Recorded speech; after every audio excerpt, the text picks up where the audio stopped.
le commandant de la zone de défense numéro 5, le colonel Munkaila Sofiani, ainsi que les responsables des différentes unités des forces de défense et de sécurité intervenant dans la région de Difa avant de passer en revue un détachement des forces armées nigériennes qui lui rendait les honneurs. Le rassemblement qui s'en est suivi dans l'enceinte de la zone de défense numéro 5, une rencontre qui consacre ainsi le lancement d'une vaste opération militaire de Nomenga, a été donc l'occasion pour le chef d'état-major des armées, le général de division Seyni Garba, de rappeler aux éléments engagés dans cette nouvelle dynamique le contexte dans lequel intervient la mise en œuvre de cette opération et les objectifs qui lui sont assignés, dont entre autres la lutte contre l'insécurité, la criminalité et le banditisme en ville tout comme en race campagne, la sécurisation de la frontière afin de prévenir toute autre éventuelle menace terroriste au vu des allures très inquiétantes de ce phénomène qui sévissent actuellement chez nos voisins du Sud. Cette opération qui se déroulera avec la participation de l'ensemble des éléments des forces de défense et de sécurité, a dit le chef d'état-major des armées, nécessite donc l'engagement, le courage et la détermination des uns et des autres afin d'assurer sa réussite, et ce pour l'intérêt de la population toute entière. Au vu donc de l'importance toute particulière de cette opération, qui bénéficie également du soutien total des plus hautes autorités nigériennes, avec au premier rang le président de la République, son Excellence Issoufou Mahamadou, chef suprême des armées, qui d'ailleurs n'a pas lésiné sur les moyens techniques et matériels afin d'assurer son bon déroulement. Le général de division Seyni Garba a à ce niveau rappelé à ses vaillants soldats le sens qui doit donc les guider dans l'exécution de cette mission. Autre intervention ayant marqué ce lancement, c'est aussi celle du gouverneur de la région de Difa, M. Yakubu Soumana Gao, qui, au nom des populations et du sien propre, a exprimé tout ce remerciement aux initiateurs de cette opération avant de les rassurer de l'entière détermination et disponibilité constante des autorités régionales à l'accompagner. Quant au haut commandant de la garde nationale, tout comme le directeur général de la police nationale, ainsi que le représentant du haut commandement de la gendarmerie, ils ont saisi cette opportunité pour exhorter ces différentes forces engagées à faire montre de professionnalisme, de dynamisme et d'abnégation dans l'accomplissement de cette opération. Restons dans le milieu militaire. Une délégation du haut commandement de la gendarmerie nationale d'Algérie est depuis ce matin au Niger, à Niamey, une délégation qui séjournera 48 heures dans notre pays. Cette délégation, conduite par le général Ménard Nouba, chef d'état-major du commandement de la gendarmerie d'Algérie, a été accueillie ce matin avec tous les honneurs par le général de brigade Munkaila Issa, au commandant de la gendarmerie nationale du Niger, Jossedina Moussou et Tahirou Hassan. Honneur militaire pour une délégation qui se sera illustrée en bien en matière de coopération. Au général, les ordres vous ont été rendus par la musique de la garde nationale, deux pelotons de la gendarmerie nationale, le tout sous les ordres du capitaine Moussa Ibrahim Dembaji, commandant la première compagnie de gendarmerie. Mes devoirs, mon général. En effet, la délégation algérienne de 6 membres, conduite par le général Ménard Nouba, chef d'état-major du commandement de la gendarmerie nationale, est au Niger dans le cadre de la politique de bon voisinage entre les deux pays.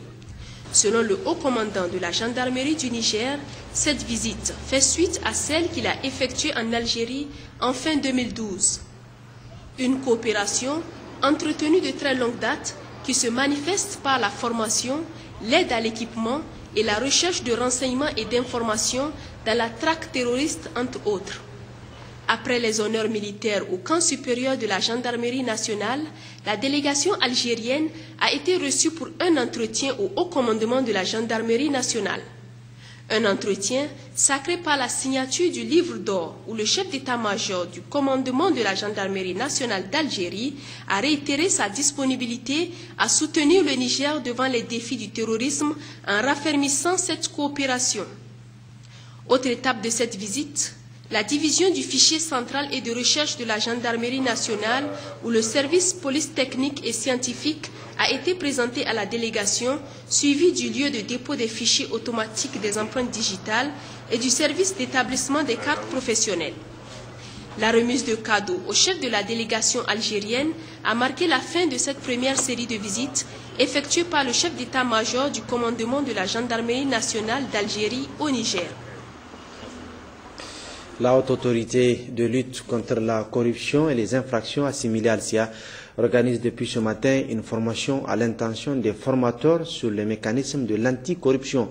Objectif, sensibiliser les différents acteurs afin d'engager toutes les forces sociales dans le combat de lutte contre la corruption. Hamidou Abdoulaye et Maria Madakou.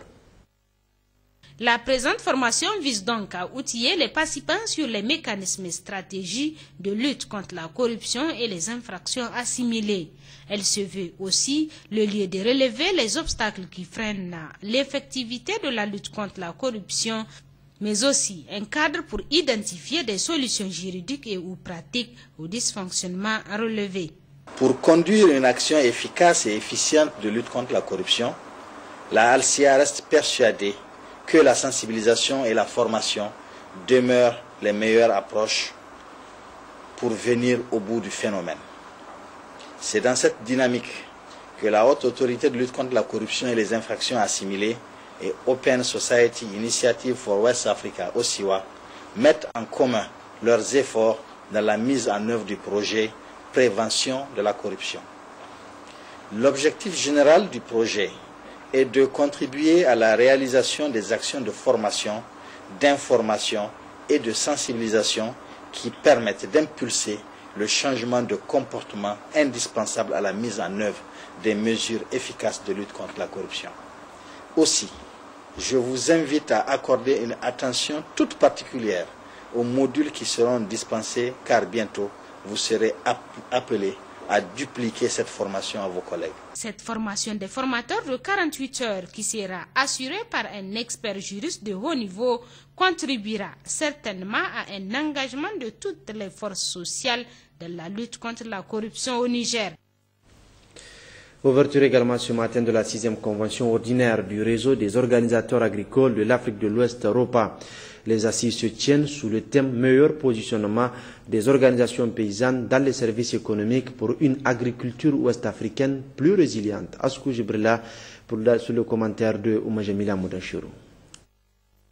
Cette réunion regroupe une quinzaine de délégations de plateformes paysannes des pays membres de la CEDEAO et le Cap-Vert.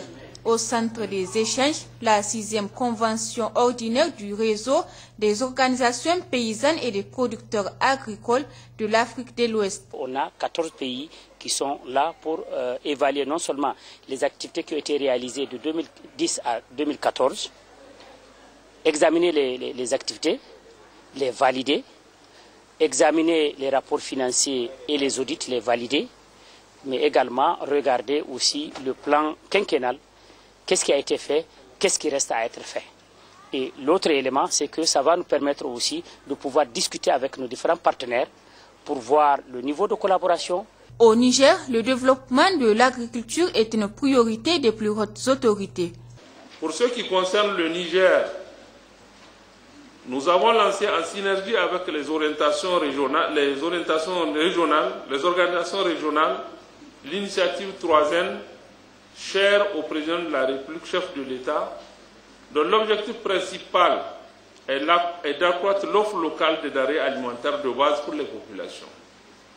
Ceci est envisagé à travers des investissements locaux pour renforcer les capacités professionnelles des paysans, l'intensification des productions, la gestion durable des ressources, l'amélioration de l'accès des exploitations familiales au marché rémunérateur.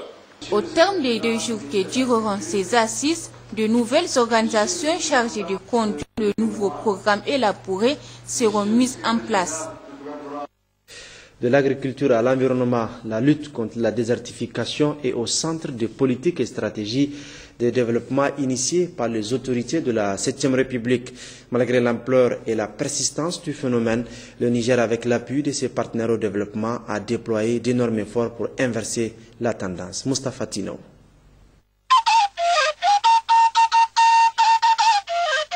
Pays sahélien, le Niger couvre une superficie de 1 267 000 km², dont les 3/4 sont désertiques.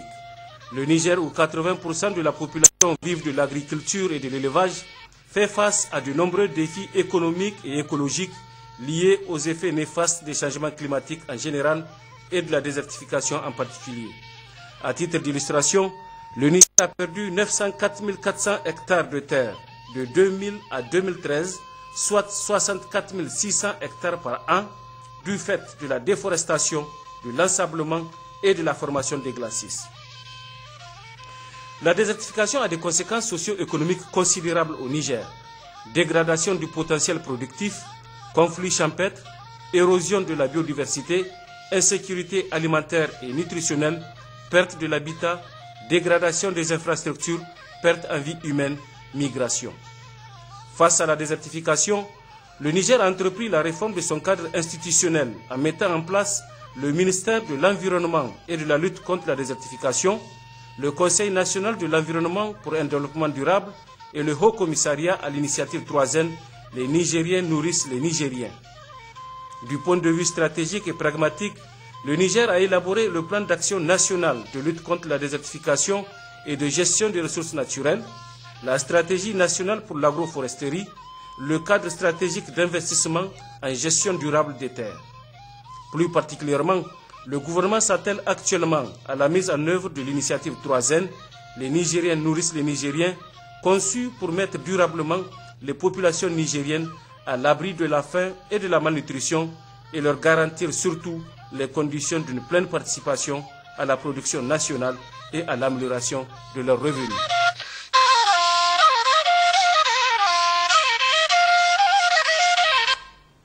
Le Niger, à l'instar de la communauté internationale, célèbre donc ce jour 17 juin la journée internationale de lutte contre la désertification. C'est dans ce cadre que Agrimet Niger a organisé une conférence ce matin axée sur l'adaptation de l'agriculture familiale face au changement climatique et la désertification. Habibou Garba et Bachir Harouna. Cette conférence s'inscrit dans le cadre des activités qu'organise le comité inter-État de lutte contre la sécheresse dans le Sahel, SILS, à travers l'institution Agrimet, à l'occasion de la journée mondiale de lutte contre la désertification qui coïncide cette année avec la célébration mondiale de l'agriculture familiale. Ainsi donc, l'Agrimet Niger, en collaboration avec l'ambassade de France, a voulu marquer ces événements par plusieurs communications. Cette journée est également mise à profit pour exposer au public les progrès enregistrés de la lutte contre les changements climatiques et l'adaptation de l'agriculture familiale à la désertification. Les études initiées par le CIS et ses partenaires ont montré d'une part que des progrès ont été accomplis dans la lutte contre la désertification et d'autre part que des solutions techniques existent et sont souvent bien maîtrisées aussi bien à l'échelle locale qu'au niveau familial. En effet, les importants efforts de réhabilitation des terres dégradées ont contribué à augmenter les rendements agricoles, à améliorer la sécurité alimentaire et créer des zones propices pour le reboisement et autres activités connexes à l'agriculture, réduisant du coup la pauvreté rurale. Une conférence très riche qui a occasionné des échanges fructueux, une opportunité saisie par l'Agrimet pour montrer au public les efforts déployés dans la lutte contre la désertification et le changement climatique. Et dans le cadre du renforcement des capacités en technique comptable des trésoriers, des régions et des agents des postes comptables supérieurs, la Direction générale du Trésor et de la comptabilité publique organise depuis ce matin et ce pendant 5 jours une session de formation. Et c'est le ministre délégué au budget, Mohamed Boucha, qui a présidé la cérémonie officielle d'ouverture au siège du syndicat national des agents du Trésor ISNAT. Gérard Abdelaziz et Sidoukou Abdou. La présente session de formation qui durera 5 jours a pour thème les techniques comptables. Financée par la mission de coopération de l'ambassade de France, elle est organisée à l'intention des trésoriers des régions et des agents des postes comptables principaux de la Direction générale du Trésor et de la comptabilité publique. Cela fait plus de 10 ans que, dans le cadre de la mise en œuvre des réformes des finances publiques, le nouveau plan comptable de l'État a été adopté. Son application, bien que généralisée dans les réseaux comptables du Trésor depuis janvier 2003, pose encore quelques problèmes ou contraintes à raison de la nécessaire adaptation des normes comptables aux réformes communautaires d'une part et de l'arrivée de nouveaux cadres dans le réseau comptable du Trésor d'autre part. La formation continue est apparue dès lors comme une nécessité. C'est donc en cela que le présent atelier trouve toute sa signification. Il doit vous permettre de renforcer vos capacités en vue de maîtriser davantage les principes fondamentaux de la comptabilité et également vous permettre de situer toute l'importance de la mission qui est la vôtre dans l'exécution des opérations financières de l'État. Le ministre délégué au budget a saisi l'opportunité pour attirer l'attention des participants sur la bonne gouvernance si chère aux autorités actuelles. La bonne gestion des deniers publics est une exigence cardinale de tout État de droit et une priorité du gouvernement de la 7e République, au rang duquel son Excellence Monsieur le Président de la République, Issoufou Mahamadou. C'est pourquoi il ne me paraît pas superflu de vous rappeler que le métier du comptable que vous avez embrassé exige de vous des qualités et des probités hors du commun et une maîtrise parfaite de l'ensemble de la réglementation budgétaire et comptable, car vous êtes le dernier rempart contre les irrégularités et les errements de toutes sortes dans l'exécution des opérations de recettes et de dépenses publiques. Par ailleurs, Mohamed Boucha a informé les trésoriers régionaux et les agents des postes comptables principaux sur les dispositions qui sont en cours pour améliorer leurs conditions de travail. Cette session de formation, la 3e du genre, s'inscrit dans le cadre des actions de renforcement des capacités du personnel de la Direction générale du Trésor et de la comptabilité publique au titre de l'année 2014.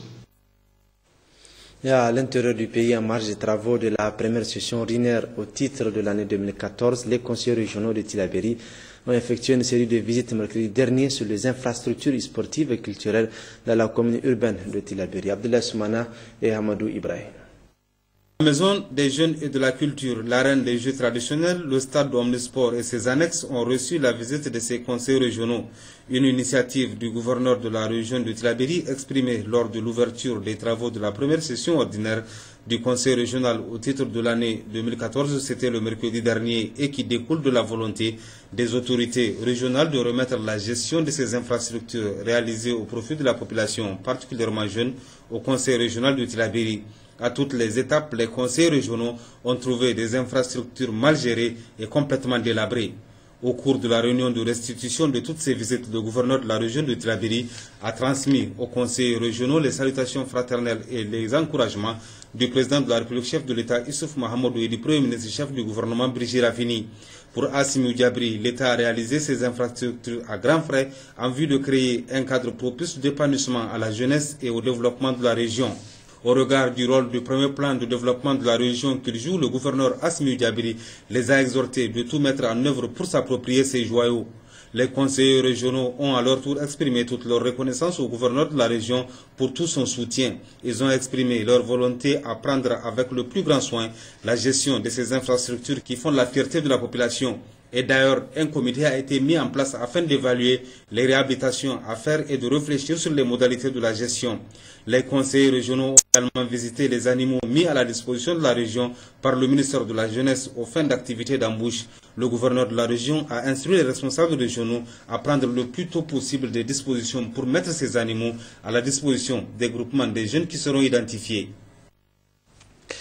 Lancement jeudi dernier à Maradi du projet de renforcement des associations des fournisseurs d'intrants agricoles dénommé désormais RAFIA. La cérémonie a été présidée par le secrétaire général du gouvernorat de la région en présence du président du conseil régional, Moussa Jariri et Imrana Idrissa. Les fournisseurs d'intrants des régions de Maradi, Tawa et Zender verront désormais leur capacité de production et de diffusion d'intrants agricoles renforcée avec la création de ce projet. Le projet RAFIA, ou renforcement des associations des fournisseurs d'intrants agricoles, a pour principal objectif de faciliter l'accès aux intrants agricoles pour les producteurs les plus reculés de ces régions. Financé par l'Alliance pour la Révolution Verte, AGRA, le projet RAFIA est exécuté par un consortium de 3 ONG, dont l'ONG Contribution à l'éducation de base, SEB, qui entend bien impliquer l'ensemble des acteurs pour la mise en œuvre de ce projet. Le produit producteur d'intrants, c'est l'accessibilité et la disponibilité. C'est de réduire au moins, au plus à 15 km, l'accès au crédit. Parce qu'auparavant, pour avoir l'intrant, quelqu'un qui est dans la brousse, il faut qu'il vienne jusqu'à Maradi. Par exemple, si on prend le cas de Maradi, la distance à parcourir, nous allons réduire à travers ce projet l'accès au crédit. Donc les gros distributeurs vont desservir les petits distributeurs qui, à leur niveau, vont continuer la chaîne. C'est réduire la distance à au plus 15 km. Parce que souvent, même si on a les moyens, on ne sait pas où trouver les entrants. Ou bien parfois, on n'a pas de moyens. Or, souvent, c'est même le gros producteur qui peut dire qu'il n'a pas de moyens. Donc, nous allons appuyer ces gros producteurs à avoir accès au crédit pour renforcer leur capacité à pouvoir desservir les autres. S'adressant aux participants venus des 3 régions d'intervention du projet et de Niamey, le secrétaire général du gouvernorat, Yahaya Godi, a déclaré qu'au vu de la pertinence de ces objectifs dans l'amélioration des conditions de vie des agriculteurs et au-delà de l'ensemble de la population nigérienne, le projet Rafia cadre parfaitement avec l'initiative 3N, les Nigériens nourrissent les Nigériens, du président de la République Issoufou Mahamadou. Ouverture à Dosso d'un atelier de formation des chefs traditionnels, des magistrats et des préfets de région de Dosso et Tillabéri sur la gestion non violente des conflits, notamment sur le principe, la démarche, les techniques et les outils. La cérémonie d'ouverture de cet atelier a été présidée par le gouverneur de la région de Dosso, Seydou Zatawali, Salamatou Adamou et Mourou Abdou. Initié par le projet de promotion de la gestion des conflits ruraux à la base, pour une cohésion sociale et une paix durable en milieu rural nigérien PROGESTAC, avec l'appui financier de l'Union européenne, cette session de formation vise à renforcer les capacités des magistrats, des chefs traditionnels et des préfets venus des régions de Dosso et Tillabéri en prévention et gestion non violente des conflits. En effet, la cérémonie d'ouverture de cet atelier, qui était placée sous la présidence du gouverneur de la région de Dosso, Seydou Zatawali, a réuni l'ensemble des acteurs concernés par la question de gestion des conflits, dont les cadres techniques, les magistrats, les chefs traditionnels et surtout les représentants des élus régionaux, représentés par le deuxième vice-président du conseil régional, M. Hadabi Issa. Ainsi, dans sa note introductive qu'il a prononcée, le coordinateur national du réseau Jeune Vico, gestion non violente des conflits, a bien défini l'objectif du présent atelier avant d'éclaircir la vision du projet PAC, initiateur de cette session de formation. Ce projet fait suite à un appel à proposition locale pour le Niger dans le cadre du programme thématique Acteurs non étatiques et autorités locales dans le développement du programme d'action annuel 2012 de l'Union européenne. Les activités du projet sont mises en collaboration avec l'Association des chefs traditionnels du Niger et les 2 ministères de la Justice et de l'Intérieur. Ce projet vise à contribuer à la gestion adéquate des tensions et conflits en milieu rural à la base pour promouvoir la paix et la cohésion sociale à travers un renforcement des capacités de l'ensemble des intervenants de la chaîne de prévention et gestion des conflits. Le présent atelier vise particulièrement à initier les participants aux principes techniques et outils de la gestion non violente des conflits et à poser les jalons d'une meilleure collaboration dans la prise en charge et la gestion des conflits ruraux. Procédant à l'ouverture de cet atelier, le gouverneur de la région de Dosso, Seydou Zatawali, a adressé au nom des plus hautes autorités du pays ses sincères remerciements et encouragements au projet PAC pour toutes ses actions en faveur de la paix et de la cohésion sociale de notre pays. C'est aussi le lieu d'adresser ses vifs et sincères remerciements à la délégation de l'Union européenne au Niger qui a bien voulu financer les activités de ce projet en faveur de la paix. Ouverture ce lundi à Kolo, dans la région de Tillabéri, d'un atelier de formation des services sociaux et juridictions. Objectif poursuivi par cette session de formation est de renforcer les capacités de ces agents du cadre de la promotion humaine nouvellement recrutés et mis à la disposition du ministère de la Justice. Maria Madakou et Bachir Rabou. Durant les 5 jours que va durer cet atelier, il sera en effet question de former ces agents nouvellement engagés et mis à la disposition de la direction de l'action sociale du ministère de la Justice dans le cadre du rapprochement de la justice aux justiciables tant prôné par les autorités au pouvoir. Le séminaire qui s'ouvre aujourd'hui vise à vous sensibiliser sur les droits et les devoirs qui sont les vôtres dans le cadre de l'exécution de la mission qui vous est confiée. Au cours du présent séminaire, les thèmes suivants seront débattus. Il s'agit du cadre juridique de la protection judiciaire juvénile au Niger, des contours de la traite et de la protection de l'enfant, du cadre général de la protection sociale de l'enfant et de la famille. En vue de mieux cerner ces modules qui leur seront à développer, la conseillère technique du ministre en charge de la justice a exhorté ces séminaristes à une participation active au débat. Je vous invite alors à suivre avec attention tous les développements qui vous seront faits au cours de cet atelier et participer pleinement au débat qui, j'en suis convaincu, renforceront certainement vos capacités d'animateur des services sociaux des juridictions. Cette session de formation organisée par le ministère de la Justice en partenariat avec le PAGED permettra sans aucun doute à ces animateurs des services sociaux des juridictions de comprendre la mission qui est la leur, mais aussi contribuera à les amener à mieux s'intégrer dans l'univers de la justice, ce qui favorisera la création d'un bon rendement et d'une bonne collaboration. Lancement officiel en Maradi de la campagne régionale accélérée pour la réduction de la mortalité maternelle en Afrique, Karma. Et c'est le gouverneur de la région Abdoumaman qui a présidé cette importante cérémonie. Kassoumotari et Mamadou Moro. Soulignons que la santé de la mère et de l'enfant en général et celle de l'enfant en particulier constitue une des plus grandes préoccupations des autorités de la 7e République. C'est dire que la célébration de cette semaine traduit dans les faits la ferme volonté politique du président Issou Mahamadou et celle du gouvernement de la 7e République d'apporter des solutions définitives et durables aux problèmes de santé de la population nigérienne en général et ceux des femmes et des enfants en particulier. Pour le gouverneur de la région de Maradi, Abdoumaman, qui présidait la cérémonie de lancement, cette semaine de la Karma vient à point nommé car elle permettra sans nul doute à la région de Maradi d'apporter sa contribution dans l'atteinte des objectifs du millénaire pour le développement en général et l'OMD 4 en particulier. Le thème retenu cette année est l'engagement des familles et de la communauté pour une meilleure utilisation des services de santé de la reproduction.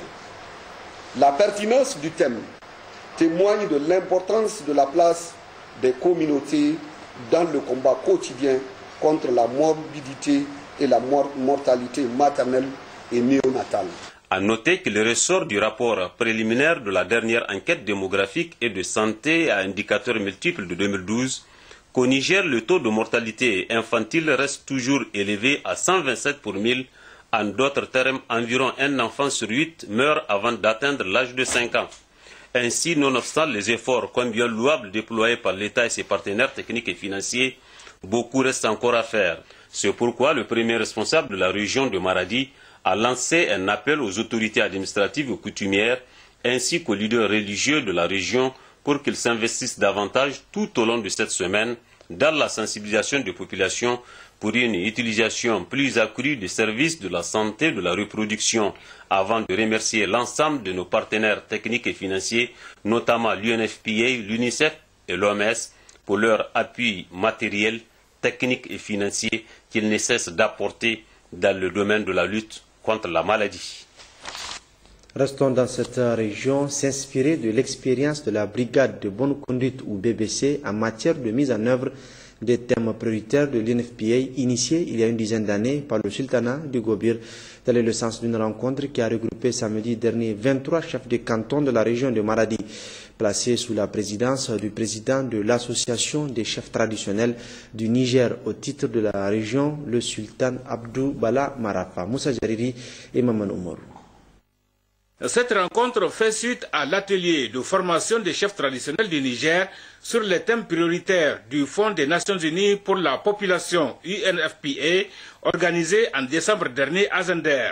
C'est donc le palais du sultan du Gobir qui a servi de cadre à cette rencontre qui a pour objectif d'imprégner les participants sur l'expérience du Gobir dénommée Brigade de bonne conduite ou BBC, un instrument bien trouvé de sensibilisation de la population sur plusieurs thèmes toujours d'actualité, à savoir la santé des enfants et des femmes, la scolarisation des enfants, surtout celle des jeunes filles, le mariage précoce, l'utilisation des services de base, la sécurité des personnes et des biens, etc., etc. Il s'agit d'adapter cette expérience à la mise en œuvre du protocole d'accord entre l'Association des chefs traditionnels du Niger, ACTN, et l'UNFPA dans le cadre de la sensibilisation de la population pour un changement de comportement à travers des thèmes comme la BBC elle-même, l'école des maris et le mariage précoce. Nous avons effectivement établi des TDR qui nous permettront de traverser nos différentes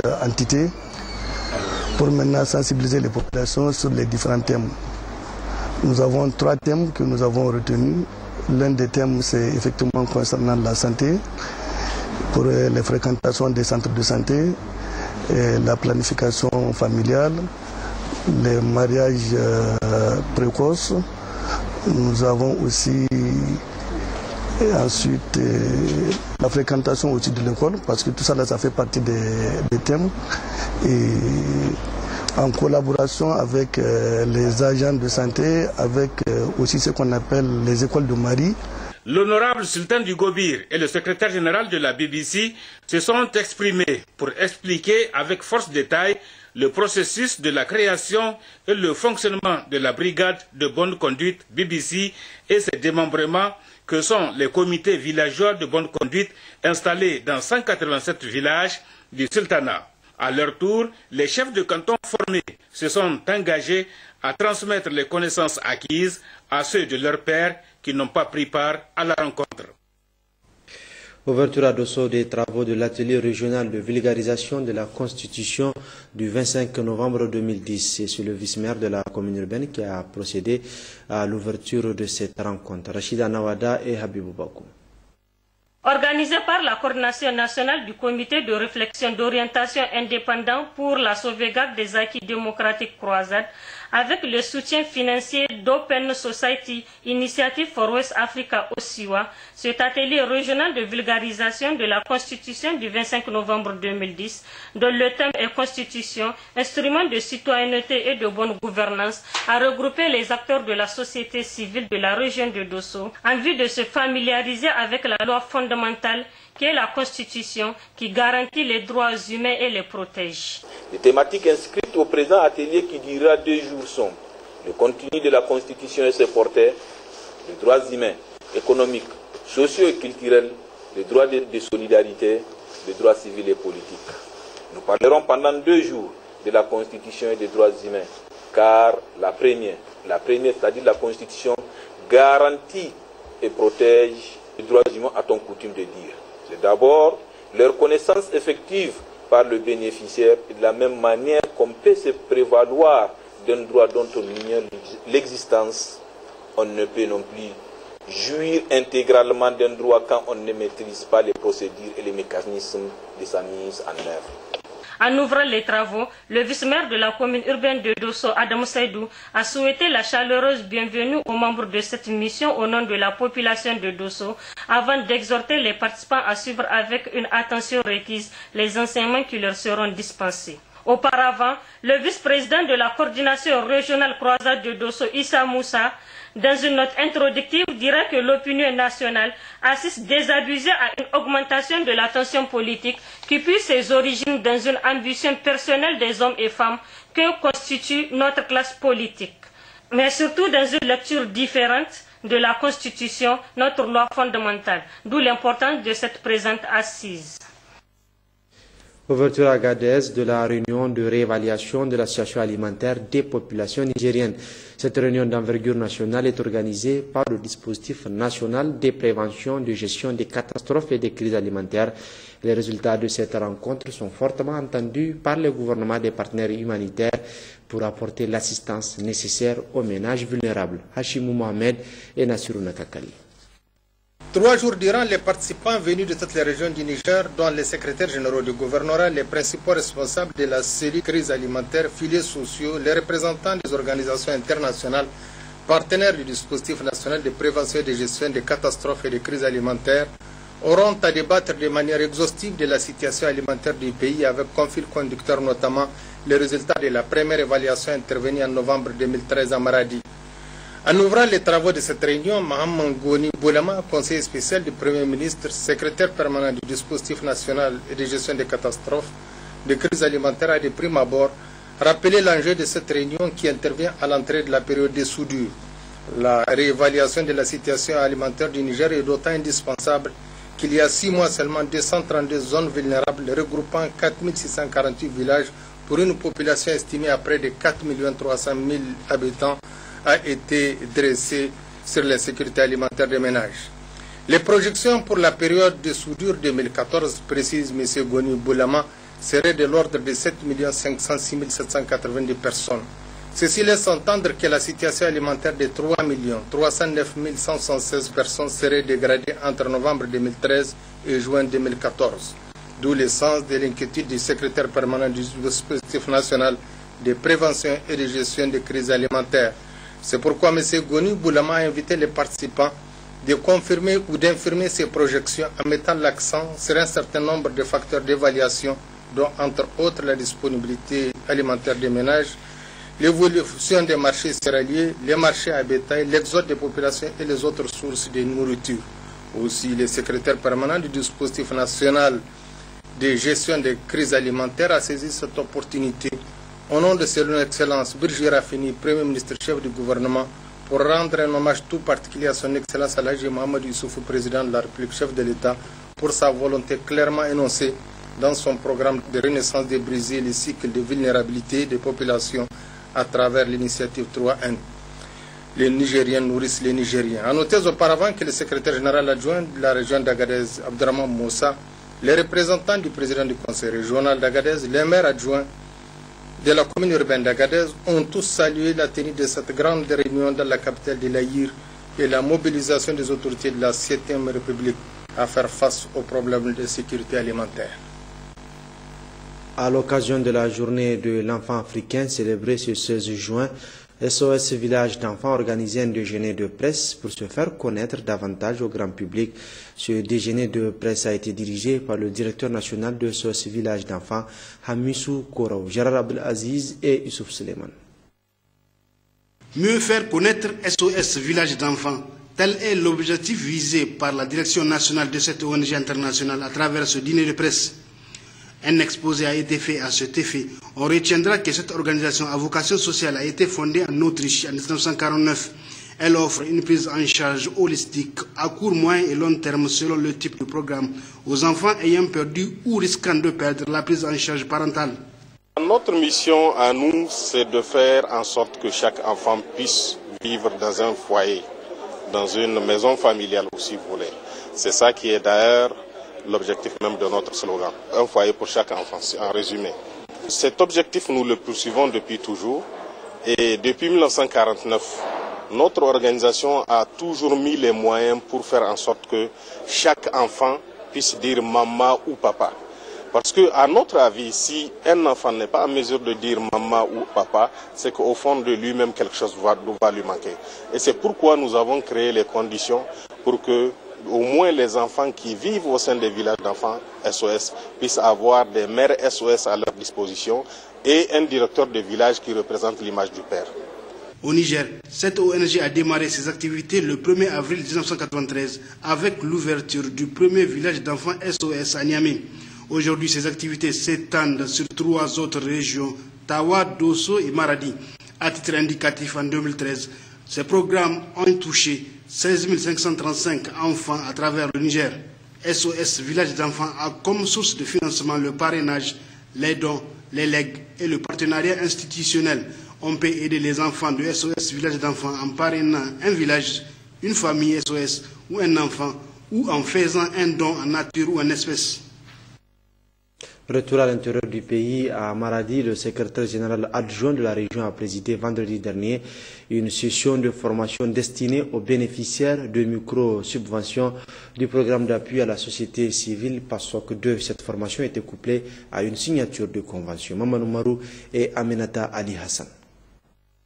La formation en question a pour thème central gestion financière et comptable. Elle est destinée aux organisations de la région de Maradi ayant bénéficié des micro-subventions du programme d'appui à la société civile PASOK 2 sur financement de l'Union européenne. Il faut rappeler que 208 dossiers ont été déposés au niveau de la région de Maradi pour financement. 28 sont retenus et ont bénéficié au total de 156 520 105 francs. Dans nos procédures, il est prévu la signature d'un contrat qui engage les deux parties, c'est-à-dire le PASOK qui finance avec l'appui de l'Union européenne et le bénéficiaire de la micro-subvention. Ce contrat précise toutes les obligations et nous avons prévu cette signature. Et après la signature, nous avons également programmé une formation qui nous permettra d'expliquer aux bénéficiaires les procédures comptables et financières applicables à la mise en œuvre de ces micro-solutions. Octroyé par l'Union européenne à travers le PASOK 2. Le secrétaire général adjoint du gouvernorat de Maradi, Sidi Mohamed Koutaï, a saisi l'occasion pour donner des conseils aux bénéficiaires de ces financements afin qu'ils utilisent l'argent à bon escient mis à leur disposition. Ils doivent, a-t-il ajouté, faire en sorte qu'ils profitent aux populations pour lesquelles ils ont monté les dossiers. Il faut noter enfin que cette formation, qui durera 4 jours, a été couplée avec la signature de conventions consacrant l'octroi des subventions aux différents bénéficiaires. Restons avec le programme d'appui à la société civile PASOK 2 qui organise depuis ce matin un atelier de formation de gestion financière et comptabilité à l'intention des présidents et comptables de l'organisation communautaire de base bénéficiaires de microsubventions de la région d'Agadez, suivi de la signature de contrat de microsubventions appel à proposition régionale numéro 3. Moussa Efalei et Ibrahim Mariko. Au total, 111 projets ont été retenus pour les financements, dont 27 organisations communautaires de base pour la région d'Agadez pour un montant de 159 516 560 francs CFA. Des modules de formation en matière de procédure à gestion financière et comptabilité pour une meilleure gestion et un bon suivi des micro-subventions ont été organisés, couplés à la signature des contrats de micro-subventions. Cette présente opération concerne spécifiquement les organisations des jeunes et les femmes venues très nombreuses ce matin. Dans l'intervention qu'il a prononcée, le secrétaire général adjoint de la région d'Agadez a salué les actions du PASOK 2 dans la région d'Agadez. Abdelrahman Namoussa a saisi cette opportunité pour prodiguer des sages conseils aux bénéficiaires. Auparavant, le coordinateur du PASOK 2, M. Amadou Bana, a pris la parole pour demander aux 27 bénéficiaires d'honorer leur engagement et de suivre attentivement la formation en gestion financière et comptabilité dispensée à leur intention. La présente mission s'inscrit dans le cadre de la signature des contrats de micro-subventions entre les PASOK 2 et les organisations communautaires de base bénéficiaires. Il faut rappeler que la signature des 111 contrats de micro-subventions entre les régisseurs du PASOK 2 et les présidents des organisations bénéficiaires pour un montant de 639 270 549 francs CFA concerne 4 régions, à savoir Agadez, Maradi, Tawa et Zander. Signalons enfin que la signature officielle des contrats entre les deux parties s'est déroulée ce matin même en présence des autorités régionales. Une mission de supervision du déroulement de la composition du 3e trimestre du niveau CM2, cours moyen deuxième année, était hier à Tillabéri, où elle a effectué plusieurs visites dans les établissements primaires de Tillabéri et de la commune de Sakwara. Abdoulaye Soumana et Jubono.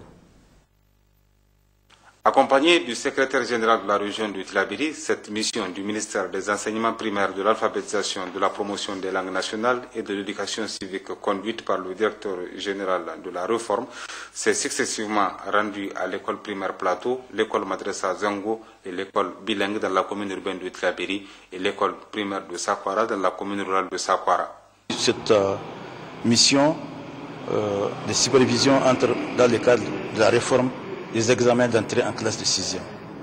Comme vous le savez, à partir de cette année, il n'y aura pas un examen national d'entrée en 6e, plutôt des modalités de contrôle qui vont se faire tout au long de l'année à travers les compositions du 1er, 2e et 3e trimestre.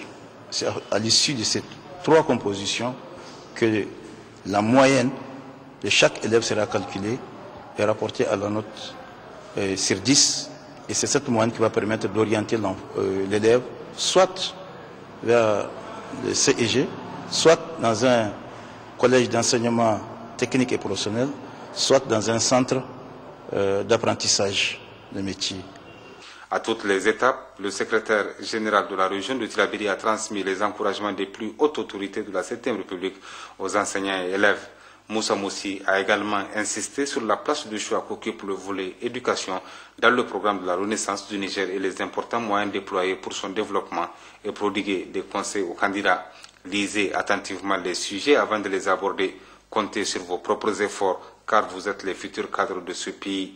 Intervenant pour sa part, le chef de la mission a expliqué l'objectif de son déplacement, mais aussi de cette réforme voulue et soutenue par le président de la République, chef de l'État, Issouf Mahamadou, qui fait de l'éducation une de ses priorités. Les rencontres qui se sont déroulées dans les différents établissements visités ont permis à la mission de s'enquérir des conditions de déroulement de ces compositions, relever les difficultés rencontrées. Retour dans la région de Maradi où les préfets de Bermo et de Dakoro étaient en mission conjointe de suivi des réalisations des activités du projet ProJeune dans les communes d'Azagor et de Gadebéji. Il s'agit pour eux de constater de visu l'implication de deux parties sur le terrain, Ankaro Hassan et Adam Oumarou et Maman Oumarou. Le projet ProJeune Care International s'est donné pour objectif d'appuyer les mairies dans leur plan de développement communal. C'est ainsi dans les communes d'Azagor et de Gadebéji, les préfets de deux départements d'Akoro et Bermo ont dans une mission conjointe supervisé les réalisations des activités du projet. Pour la commune d'Azagor, il s'agit de la construction de 2 salles de classe du nouveau CEG pour un coût de 4 734 000 francs CFA et la récupération d'environ 20 hectares de terre dégradée pour une enveloppe de 3 760 000 francs CFA à Mera Ouma. Plus de 150 personnes, tous genres confondus, y travaillent pour 1 300 francs par jour dans le cadre de ce que les techniciens appellent haute intensité de main-d'œuvre, IMO en abrégé. À Gadebéji, il y a eu une fixation des dunes sur environ 20 hectares à Zangomouloul et à Robouda, où 100 personnes sont engagées pour un montant de 3 278 000 francs CFA. Ensuite, une récupération de 10 hectares de terre à Tafasawa, où 50 personnes, femmes et hommes, travaillent pour un montant de 1 515 000 francs CFA. Après, ProJeune a clôturé la mairie de Gadebéji avec 56 personnes de la main-d'œuvre pour un montant de 4 773 000 francs CFA. Enfin, le projet a confectionné 2 hangars et clôturé un côté du CSI de Gadebéji avec 33 manœuvres pour un montant de 3 653 000 francs. M. Ismaël Abdoulaye et Mohamedou Maman, respectivement chef du projet ProJeune et assistant technique opération sur terrain, ont à l'unanimité affirmé que les femmes et les hommes concernés ont compris que ces travaux luttent contre l'exode rural et contribuent à renforcer les liens de solidarité, d'amitié et de fraternité, car le brassage de cette population est on ne peut plus pédagogique. En perspective, les techniciens du projet continuent à identifier les activités génératrices de revenus et à finaliser des chantiers à haute intensité de main-d'œuvre pour les activités futures. Les préfets Onteno Konjoua de Dakoro et Maman Zakari de Bermo se sont félicités de cette initiative qui cadre parfaitement avec le programme de la Renaissance de son Excellence El Hadj Issou Mamadou, président de la République. Projet de renforcement d'opportunités pour les jeunes, ProJeune, permettra le recrutement des jeunes dans diverses activités pour lutter contre la précarité.